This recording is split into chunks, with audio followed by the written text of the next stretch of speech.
கர்த்தர் நல்லவர், அவர் கிருபை என்றும் உள்ளது. ஆண்டவராகிய இயேசு கிறிஸ்துவின் நாமத்தினால் உங்கள் ஒவ்வொருவருக்கும் அன்பின் வாழ்த்துக்கள். இந்த நாளிலும் கூட விசேஷமாக ஆகஸ்ட் 27 ஆகிய இன்றைக்கு நமது தியானத்திற்கான மன்னா யோபு புத்தகம் 23வது அதிகாரம் 14வது வசனம். எனக்கு குறித்திருக்கிறதை அவர் நிறைவேற்றுவார், இப்படிப்பட்டவைகள் இன்னும் அநேகம் அவரிடத்தில் உண்டு. எனக்கு குறித்திருக்கிறதை அவர் நிறைவேற்றுவார் என்று இங்கு அருமையாய் சொல்லப்படுகின்றது. இது போன்று இன்னும் அநேகம் அவரிடத்தில் உண்டு. அன்பு தேவனுடைய பிள்ளைகளே, கர்த்தர் நமக்கு குறித்திருக்கிறதை நிறைவேற்றுவார் என்று அன்றைக்கு பக்தனாகிய யோபு எவ்வளவு திட்டமாய் சொல்லுகின்றார். விசுவாசத்தோடு பாருங்களேன். இன்றைக்கு நாமும் கூட அப்படி சொல்ல பழகிக்கொள்ள வேண்டும். எந்த காரியத்திலையும் நம்ம சோர்ந்து போகாதபடிக்கு எனக்கு குறித்திருக்கிறதை அவர் நிறைவேற்றுவார், கர்த்தர் நிறைவேற்றுவார் என்று நீங்கள் விசுவாசத்தோடு இருக்க வேண்டும்.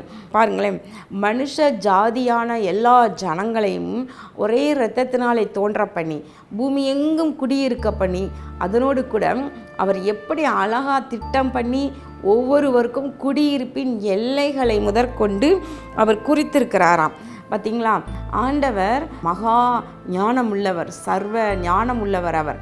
எனவே அவர் எல்லாவற்றையும் நேர்த்தியாக அழகாக திட்டம் பண்ணி சரியாய் நிறைவேற்றுகிற தேவன்.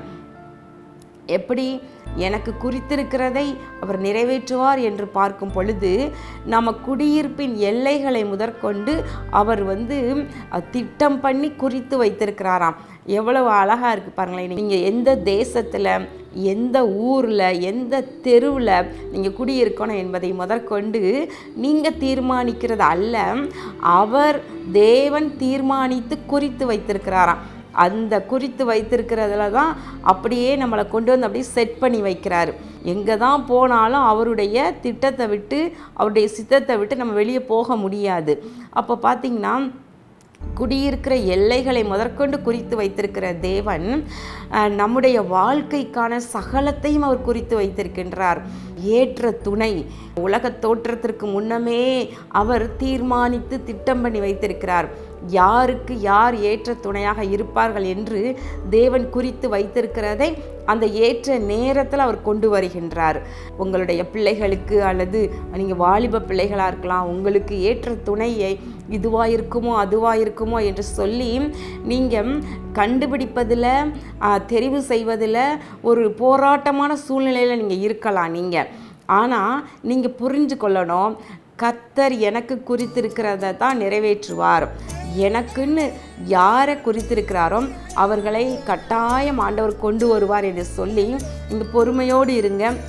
நீங்கள் முயற்சி பண்ணுங்க. அவர் தமக்கு சித்தம் இல்லைன்னா அந்த சம்பந்தத்தை அவர் அப்படியே கைக்கூடி வர பண்ண மாட்டார். தேவன் தமக்கு சித்தமானது உங்களுக்குன்னு குறிக்கப்பட்ட ஏற்ற துணையாக இருந்தால் அந்த காரியத்தை அவர் அப்படியே கைக்கூடி வர பண்ணுவார். சில நேரத்தில் எல்லாருக்கும் தேவனுடைய வெளிப்பாடு கிடைக்காது. ஆனால் ஆண்டவருடைய கரங்களில் நம்ம இருக்கிறோம், அவருடைய சித்தத்தில் இருக்கிறோம் என்பதை நீங்கள் புரிந்து கொண்டீங்கன்னா, ஆண்டவரே எனக்கு குறித்திருக்கிறது நீ நிறைவேற்றுவராக என்று சொல்லி ஜெபம் பண்ணி ஒவ்வொரு நாளும் உங்கள் காரியங்களை செய்வீர்களானால் எல்லாவற்றிலும் கர்த்தர் குறித்திருக்கிறது தான் உங்கள் வாழ்க்கையில் நடக்கும். அதே போல் உங்களுக்கான காலங்கள், நமது காலங்கள் தேவனுடைய கரங்களில் இருக்கின்றது. நம்ம எங்கே குடியிருக்கணுங்கிறத அவர் குறித்து வைத்திருக்கிறார். ஏற்ற துணையை அவர் குறித்து வைத்திருக்கிறார். இப்படி ஒவ்வொன்றையும் நீங்கள் என்ன வேலை செய்யணும், என்ன படிப்பு படிக்கணும், என்ன தொழில் செய்யணும், என்ன வியாபாரம் செய்யணும், அல்லது எந்த பணியில், எந்த நிறுவனத்தில், எந்த கம்பெனியில் நீங்கள் வேலை செய்யணும், அதில் ஊழியம் செய்யணுமா, நீங்கள் ஊழியம் செய்யணும்னா எந்த வகையில் நீங்கள் ஊழியம் செய்யணும், எப்படிப்பட்ட ஊழியத்தை செய்யணும், இது எல்லாம் நீங்களாக தீர்மானித்து செய்கிறதல்ல, தேவன் குறித்திருக்கின்றார். அவர் குறித்திருக்கின்ற காரியத்தில் உங்களுக்கு உள்ளத்தில் அதற்கான விருப்பத்தையும் அவர் வைக்கிறார் என்று பார்க்கின்றோம். பிலிப்பியரில். பிரியமானவர்களே, உங்களுக்கானதை எல்லாவற்றையும் அவர் குறித்திருக்கிறார்.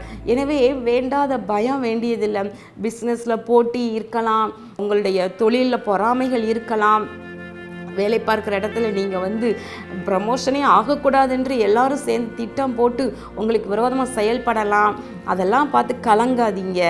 எனக்கு குறித்திருக்கிறதை தேவன் நிறைவேற்றுவார். நம்ம பார்க்குறோம் பறவைகளுக்கு அந்தந்த பறவை இனத்திற்கு ஏற்றாற் போல சிறகுகள் அழகாய் கொடுக்கப்பட்டிருக்கின்றது.